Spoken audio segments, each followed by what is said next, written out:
Ya, saudara-saudara, dalam video yang singkat ini, saya ingin memberikan tanggapan ya dan klarifikasi terhadap satu berita yang ngawur ya, yang menulis sesuatu tentang seminar beberapa waktu yang lalu yang saya adakan dengan Pendeta Esra Soru di kota Waingapu, Kabupaten Sumba Timur.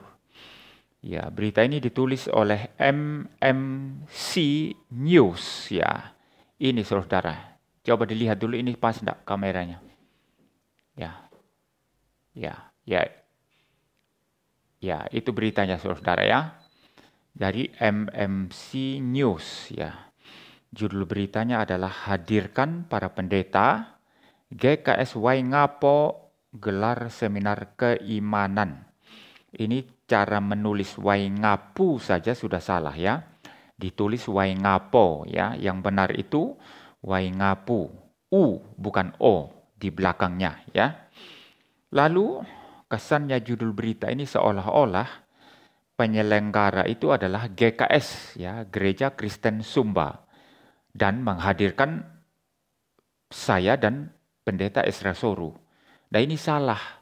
Penyelenggara seminar itu adalah yayasan saya GKKR dan yayasan Pak Esra Soru ya yang menjadi penyelenggara. GKS Payeti itu gedungnya hanya dipinjam. Ya, dipinjam untuk digunakan dalam acara seminar itu, saudara. Jadi kesannya ini judul berita seolah-olah saya dan Pak Esra Soru diundang, dihadirkan oleh GKS ya, Gereja Kristen Sumba untuk mengadakan seminar. Nah, ini salah ya. Kita hanya meminjam gedung GKS Payeti ya di Kota Waingapu, Sumba Timur ya. Penyelenggaranya adalah kami sendiri. Lalu yang berikut yang menyesatkan dari berita ini saya membaca saja ya. Sumba, Gedung Gereja GKS Payeti Waingapu, Sumba Timur menggelar seminar dengan mengambil tema keunikan iman Kristen. Selasa 18 Oktober 2022.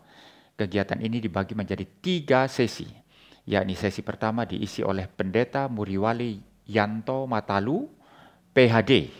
Nah ini menulis gelar saya pun salah ya. Di flyer saya tidak pernah menulis PhD titik begitu ya. Yang benar itu PhD kandidat ya, karena saya masih kandidat ya. Belum PhD saudara. Jadi ini sudah salah ya. Kalau dia mengikuti apa yang di flyer sebetulnya itu kan bagus ya. Saya lanjut ya. Sesi kedua oleh Pendeta Esra Alfred Soru, STH MPDK. Dan sesi terakhir digunakan untuk memberi ruang kepada peserta seminar untuk tanya jawab. Nah, saya lanjutkan untuk membaca masalahnya di sini saudara. Di kesempatan itu, Pendeta Muriwali menyampaikan keunikan iman Kristen dalam beberapa aspek, yaitu keunikan Tuhan Yesus sebagai Allah dan Roh yang merupakan 3 karakter dalam satu pribadi Tritunggal. Ini sudah sangat kacau dan ngawur, saudara. Ini yang menulis ini kalau menghadiri seminar kemarin hanya membuktikan dia tidak mendengar dengan teliti, ya. Atau mungkin orang yang nggak hadir, ya, lalu tanya-tanya info mengenai apa yang diajarkan atau disampaikan dalam seminar itu lalu menulis secara ngawur ya. Pengawuran yang pertama terlihat di sini seolah-olah saya mengajarkan ajaran Sabellian ya. Karena dikatakan keunikan Tuhan Yesus sebagai Allah dan Roh yang merupakan 3 karakter dalam satu pribadi Tritunggal. Jadi dikatakan ada 3 karakter dalam satu pribadi. Ini menyesatkan. Ini ajaran Sabellian, saudara, yang menganggap bahwa Allah itu hanya satu pribadi. Bapa, Yesus, Roh Kudus itu hanyalah 3 peran yang berbeda, tetapi sebetulnya hanyalah satu pribadi adanya. Seperti itu ya, saudara ya. Jadi ini ngawur sekali ya. Saya tidak pernah mengajarkan demikian. Lalu juga dikatakan keunikan Tuhan Yesus sebagai Allah dan Roh. Nah, kesannya membaca ini saudara, seolah-olah Tuhan Yesus adalah Bapa dan adalah Roh Kudus di sini. Kalau dikatakan keunikan Tuhan Yesus sebagai Allah, lalu stop, Ya, saya masih bisa terima ya. Dan itu memang benar. Karena Yesus adalah Allah, Logos ilahi. Sang Firman itu adalah Allah dalam kealahannya ya. Atau dikatakan misalnya, kalau dikatakan keunikan Tuhan Yesus sebagai roh di dalam sifat ilahinya. Karena Logos itu adalah roh dalam sifat ilahinya. Itu benar saudara. Tetapi ketika digandeng, keunikan Tuhan Yesus sebagai Allah dan roh, di sini kesannya seolah-olah Yesus itu adalah Bapa dan roh. Ya, kesannya bisa begitu saudara. Karena istilah Allah di sana orang tafsirkan sebagai Bapa dan istilah roh di sana orang tafsirkan sebagai Roh Kudus. Jadi Yesus adalah Bapa dan Roh Kudus. Ini sudah ajaran sesat Sabellianism. Ya, dan saya tidak pernah mengajarkan itu. Saya selalu mengajarkan Yesus adalah pribadi tersendiri. Bapa pribadi tersendiri. Roh Kudus pribadi tersendiri. Ketiga pribadi Tritunggal itu tersendiri dan unik. Ya, Bapa unik, Yesus unik, dan Roh Kudus unik. Tidak campur baur ya. Tidak sama saja ya. Berbeda secara pribadi, tetapi satu substansinya, satu hakikatnya. Ketiga pribadi itu sederajat.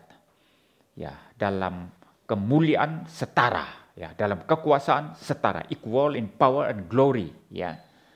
Memiliki atau berbagian di dalam keilahian yang sama dan identik.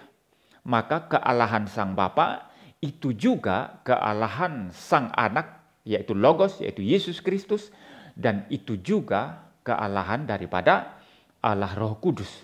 Tiga pribadi yang berbeda dalam satu hakikat ilahi.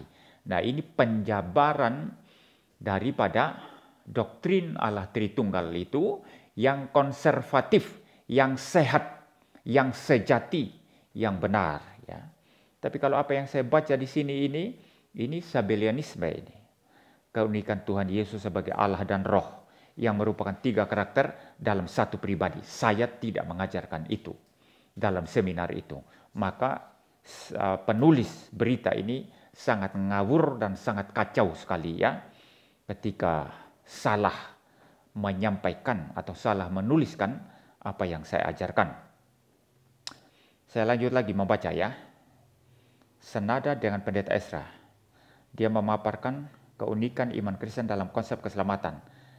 Keselamatan, maksudnya keselamatan tapi disulit keselamatan. Ini berita ini ada banyak salah tulis saudara ya. Ada banyak salah tulis ya. Ini asal-asalan berita ini. Keselamatan yang dikerjakan oleh Allah memiliki tiga prinsip, yaitu pertama Allah yang mencari manusia dan seterusnya ya. Lalu saya langkaui saja ya. Lalu yang kedua lanjut Ezra dalam prinsip penebusan. Penebusan yang dikerjakan oleh Allah menunjukkan jati diri Allah yang adil dan kasih, jelasnya. Sedangkan yang ketiga, Pendeta Ezra menegaskan keselamatan hanya karena iman saja. Ya, walaupun tulisnya salah-salah di sini, saudara, ini masih menggambarkan apa yang disampaikan oleh Pak Ezra Soru ya. Sehingga tulisan berita ini tentang apa yang disampaikan Pak Ezra Soru dalam seminar itu tidak terlalu bermasalah menurut saya ya. Saya sudah mengontak Pak Ezra Soru, katanya kemarin kalau saya tidak salah ya, Pak saya masih mau KKR, saya akan baca lagi beritanya nanti malam saya akan kasih tanggapan katanya, tapi sampai sekarang belum dikasih tanggapan. Mungkin Pak Ezra Soru menganggap ini tidak masalah ya bagi dia, walaupun bagi saya ini ada banyak salah tulis juga di sini ya. Nama Pak Ezra juga salah tulis juga ya. Jadi saudara, yang paling bermasalah ini adalah ketika menjabarkan apa yang saya ajarkan. Sangat ngawur dan sangat kacau ya. Maka menulis berita itu harus teliti. Ya, dengarkan baik-baik. Tanya dulu kalau tidak jelas sehingga menulis dengan benar ya saudara ya. Saya kira itu saja tanggapan saya saudara. Tuhan memberkati kita sekalian. Amin.